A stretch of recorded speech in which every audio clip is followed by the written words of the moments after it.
आज सबसे पहले फिक्र देश के बजट की, क्योंकि महज 14 घंटे बाद केंद्रीय वित्त मंत्री निर्मला सीतारमण आम बजट पेश करेंगी, जिससे देश को काफी उम्मीदें हैं। अब यह बजट कैसा होगा? क्या यह बजट इलेक्शन बजट होगा? क्या यह बजट लोगों की मदद करेगा? क्या यह बजट कोरोना काल में जिस तरीके से अभी आफत आई हुई है उसको संभालेगा? ये सारे सवाल हैं। कोरोना महामारी और चुनावी सरगर्मी के बीच आ रहे इस बजट की ओर स्वास्थ्य, रोजगार, कृषि, रक्षा, इकोनॉमी, तमाम सेक्टर्स टकटकी लगाए हुए हैं। आज हम आपको इन सभी पहलुओं के बारे में विस्तार से बताएंगे। ये भी बताएंगे कि चुनावों के बीच बजट का फायदा किसे मिलता है। लेकिन पहले ये बता दें कि आज राष्ट्रपति के अभिभाषण के साथ संसद के बजट सत्र की शुरुआत हुई है।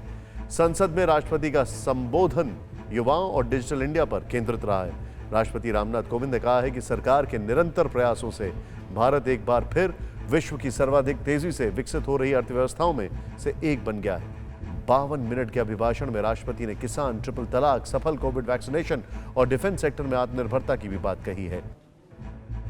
राष्ट्रपति के संबोधन के बाद वित्त मंत्री निर्मला सीतारमण ने संसद में इकोनॉमिक सर्वे पेश किया, जो 1 अप्रैल 2022 से शुरू होने वाले वित्त वर्ष के लिए सरकार के बजट से पहले अर्थव्यवस्था की स्थिति को बताता है।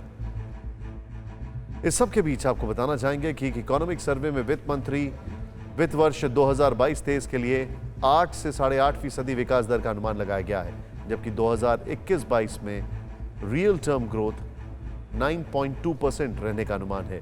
2021-22 में एग्रीकल्चर ग्रोथ 3.9%, सर्विस सेक्टर में 2021-22 में 8.2% ग्रोथ और सबसे ज्यादा 2021-22 में इंडस्ट्रियल सेक्टर में 11% ग्रोथ रहने का अनुमान है। दरअसल आर्थिक सर्वेक्षण को बजट की परछाई भी कहा जाता है। इकोनॉमिक सर्वे से यह भी साफ हो जाता है कि चालू वित्त वर्ष में देश की इकोनॉमी का परफॉर्मेंस कैसा रहा है। बहरहाल बजट को लेकर जो अनुमान और उम्मीदें हैं वो भी महज 14 घंटे बाद क्लियर हो जाएंगे। कल यानी 1 फरवरी को वित्त मंत्री निर्मला सीतारमण चौथी बार बजट पेश करेंगी, जो मोदी सरकार का 10वां बजट होगा। आपको यह भी बता दें कि आज बजट सत्र में शामिल होने पीएम मोदी भी संसद पहुंचे। बजट सत्र से पहले प्रधानमंत्री ने मीडिया से बात की, सभी सांसदों से बजट सत्र में शामिल होने की अपील की। कहा कि चुनाव आते जाते रहेंगे, लेकिन बजट सत्र साल का खाका खींचता है, लिहाजा इसे फलदायी बनाया जाए। सभी आदरणीय सांसदों से प्रार्थना करूंगा कि चुनाव अपनी जगह पे हैं, वो चलते रहेंगे। ये बजट सत्र एक प्रकार से पूरे वर्ष भर का खाका खींचता है। हम पूरी प्रतिबद्धता के साथ इस बजट सत्र को जितना ज्यादा फलदायी बनाएंगे, आने वाला पूरा वर्ष हमें नई आर्थिक ऊंचाइयों पर ले जाने के लिए भी एक बहुत बड़ा अवसर बनेगा। मतलब लोकतंत्र की तरक्की के लिए जितना जरूरी चुनाव है, उतना ही देश की तरक्की के लिए संसद की कार्यवाही। लेकिन इस वक्त 130 करोड़ देशवासियों की नजर बजट पर है। चुनावी सीजन में लोग ये उम्मीद लगाए बैठे हैं कि वित्त मंत्री के पिटारे में कुछ सरप्राइज गिफ्ट निकल जाए।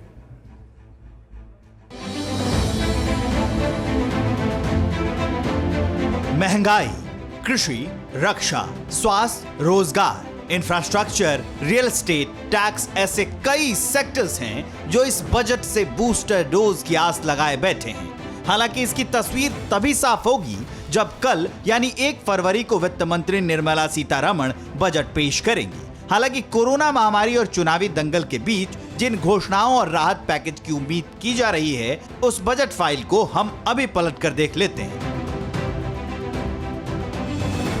दरअसल आम आदमी को आयकर में छूट मिले करीब 8 साल हो चुके हैं। मोदी सरकार ने साल 2014 में आयकर छूट की सीमा 2 लाख से बढ़ाकर 2.5 लाख रुपए कर दी थी। एएनआई की एक रिपोर्ट के मुताबिक सरकार इस बार बजट में टैक्स स्लैब में बदलाव कर टैक्स पेयर्स को राहत दे सकती है।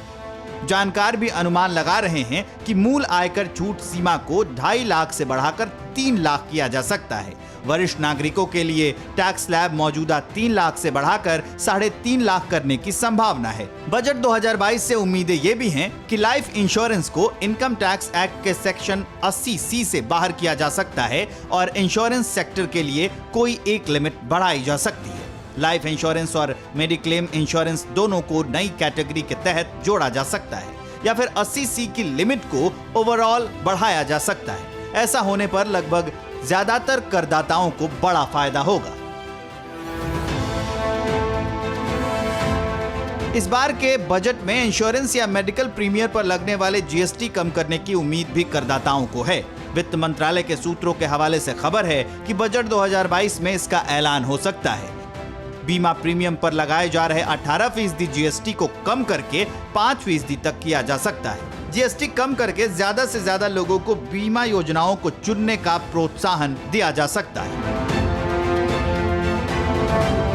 देश की इकोनॉमी का ड्राइवर यानी एमएसएमई यानी सूक्ष्म, छोटे और मझोले इंडस्ट्रीज भी जीएसटी कम करने की मांग कर रहे हैं, क्योंकि कोरोना में सबसे ज्यादा प्रभावित यही सेक्टर रहा। करीब 6.5 करोड़ एमएसएमई वाली इंडस्ट्री ने उत्पादन में गिरावट, नौकरियों में कमी, राजस्व में कटौती हर झटके को सहा, लेकिन अब इसमें जीएसटी कटौती के जरिए राहत की मांग हो रही है। कोविड से पिछले 2 साल से व्यापारी बेहद परेशान है और उनके सामने एक बड़ा वित्तीय संकट खड़ा हो गया है, जिसको देखते हुए हमारा आग्रह है कि बजट में व्यापारियों के लिए एक पैकेज की घोषणा होनी चाहिए।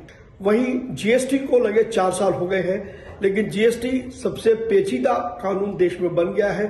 जीएसटी के कानून की एक बार दोबारा समीक्षा होनी चाहिए।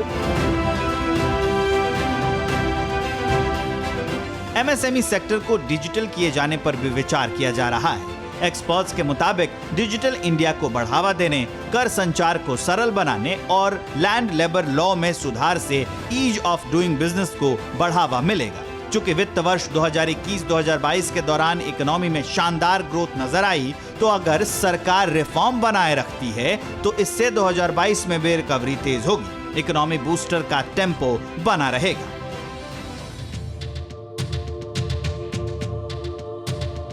बजट से पहले ऐसी खबरें आ रही हैं कि किसानों को बड़ी सौगात मिल सकती है। पीएम किसान सम्मान निधि योजना के अंतर्गत देश के किसानों को दी जाने वाली आर्थिक सहायता राशि 6,000 रुपए सालाना से बढ़ाकर 8,000 रुपए की जा सकती है।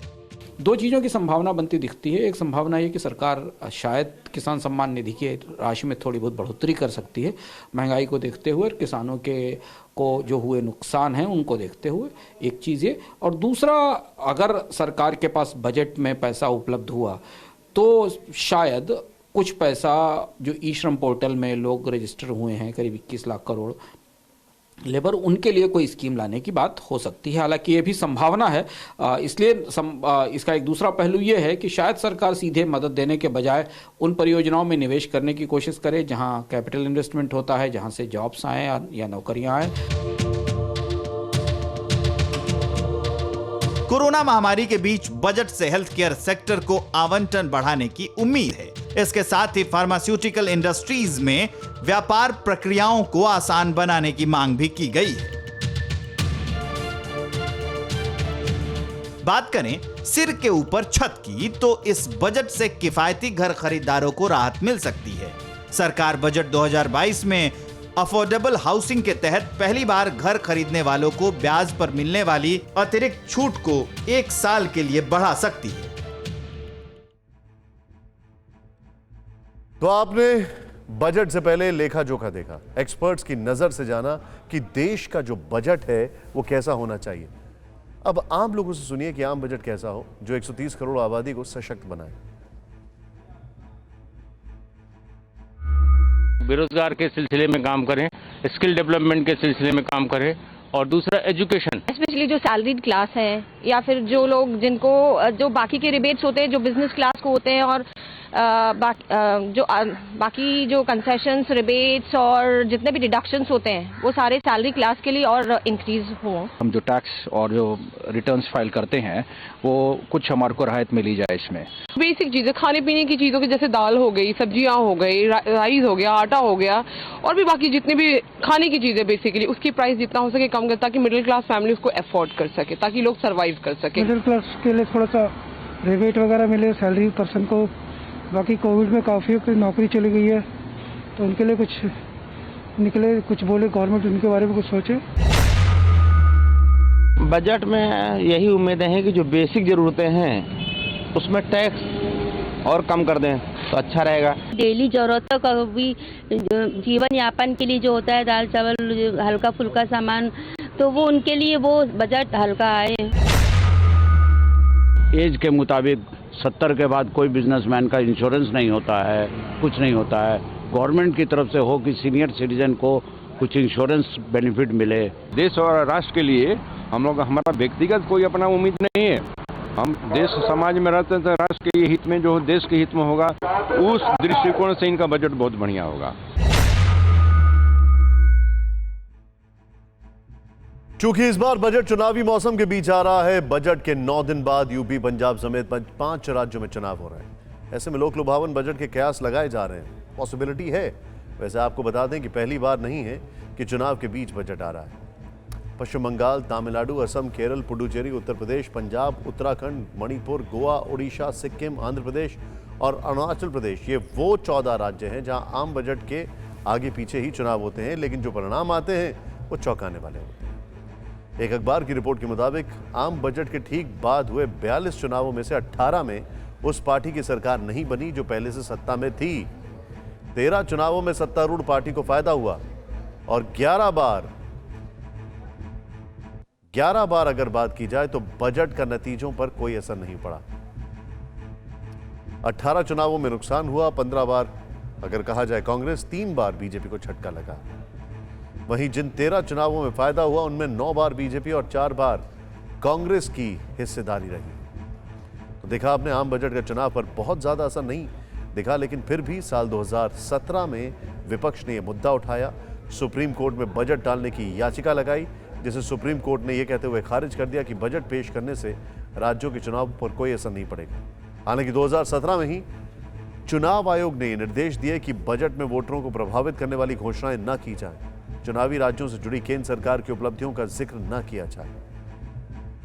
परवाह देश की, सोमवार से शुक्रवार रात 10 बजे TV9 भारतवर्ष पर।